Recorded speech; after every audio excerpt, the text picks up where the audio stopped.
వాళ్ళకి ఆత్మాభిమానం అంటే ఉద్యోగుల వ్యతిరేకత ఏంటంటే వాళ్ళకి నెలవారీ జీతాలు ఇవ్వట్లేదనో అదర్వైజ్ వాళ్ళ పెన్షన్లు సిపిఎస్ ఈ స్కీమ్లు వాటి గురించి కంటే కూడా ఎక్కువ వాళ్ళ ఆత్మాభిమానం ఆత్మగౌరవం దెబ్బతింది అనేది స్పష్టంగా గమనించాం మనం. చాలా క్వశ్చనైర్లో కూడా అదే ప్రస్ఫుటమైంది. సో మీకు ఏమవుతుందంటే వీళ్ళు కూడాను పోస్టల్ బ్యాలెట్లో మీకు 75 to 80% వరకు అలయన్స్కి పడిన దాఖలాలు ఉంటాయి. మీరు రేపొద్దున పోస్టల్ బ్యాలెట్ ఫలితాలు వచ్చినప్పుడు ఖచ్చితంగా మీరు బేరీజ్ వేసుకోవచ్చు. 75 to 80% Telugu Desam party, Janasena, BJP కూటమి పడినట్లు మనం స్పష్టంగా గమనించాం.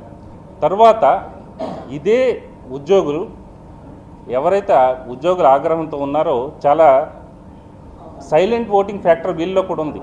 వీళ్ళు సైలెంట్గా ఏం చేశారంటే స్పష్టంగా అదేంటంటే తెలుగుదేశం పార్టీ ఈ కూటమికి ఎక్కడ ఏం చేశారంటే ప్రతి చోట సపోర్ట్ చేసిన సందర్భాలు కూడా ఉన్నాయి. కొన్ని చోట్ల చాలా చోట్ల సపోర్ట్ చేసిన సందర్భాలు కూడా ఉన్నాయి. అది కూడా ఇది కూటమికి లాభదాయకం అనేది మనం చెప్పొచ్చు.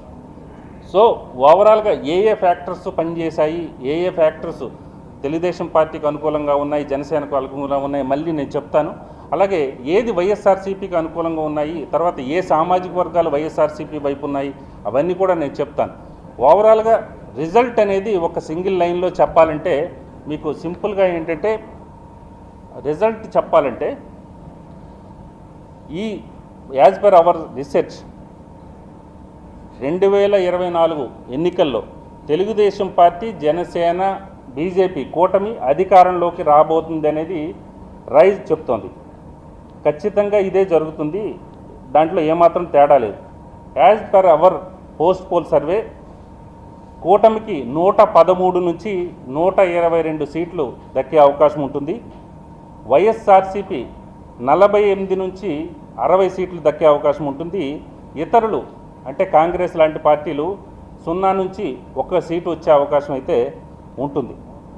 ఇది కేవలం కూటమి అంటే మళ్ళీ ఒకసారి రిపీట్ చేస్తున్నాను, కూటమికి 113 నుంచి 122 వరకు వచ్చే అవకాశం ఉంది. వైఎస్ఆర్సీపీకి 48 నుంచి 60 వచ్చే అవకాశం ఉంటుంది. కాంగ్రెస్ లాంటి పార్టీలకి ఒకటి వచ్చే అవకాశం ఉంటుంది, అది కూడా రాకపోవచ్చు. తర్వాత పార్టీ వైజ్ చెప్పాలంటే వైఎస్ఆర్సీపీకి ఇప్పుడే చెప్పాను నేను 48 నుంచి 60 సీట్లు వచ్చే అవకాశం ఉంది. తర్వాత తెలుగుదేశం పార్టీ, కేవలం తెలుగుదేశం పార్టీకి అయితే 92 నుంచి 99 సీట్లు వచ్చే అవకాశం ఉంది. ఇక్కడే magic figure Telugu Desam party itself magic figure అనేది క్రాస్ చేస్తుంది, 88+ వస్తుంది. జనసేన పార్టీకి ఈసారి గతంలో ఒకే సీట్ వచ్చింది, అది కూడా ఆయన పార్టీ మారిపోయాడు, అది రాజకీయపరమైన అంశం. కాకపోతే జనసేన పార్టీకి ఈసారి 11 నుంచి 16 సీట్లు వచ్చే అవకాశం అయితే ఉంటుంది. ఇక బీజేపీకి ఇప్పుడే చెప్పాను 0 నుంచి 3, 1 రాకపోవచ్చు, వస్తే 3 వరకు రావచ్చు. ఇక పార్లమెంట్ సెగ్మెంట్ వైజ్ తీసుకుంటే శ్రీకాకుళం పార్లమెంట్ విషయానికి వచ్చేసరికి వైఎస్ఆర్సీపీకి 3, కూటమికి 4. విజయనగరం పార్లమెంట్లో వైఎస్ఆర్సీపీకి 3, కూటమికి అగైన్ 4. అరకు అది రివర్స్ అయింది.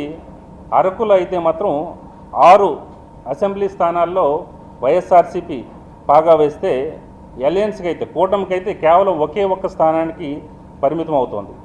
విశాఖపట్నంలో అయితే ఇది రివర్స్ అయింది.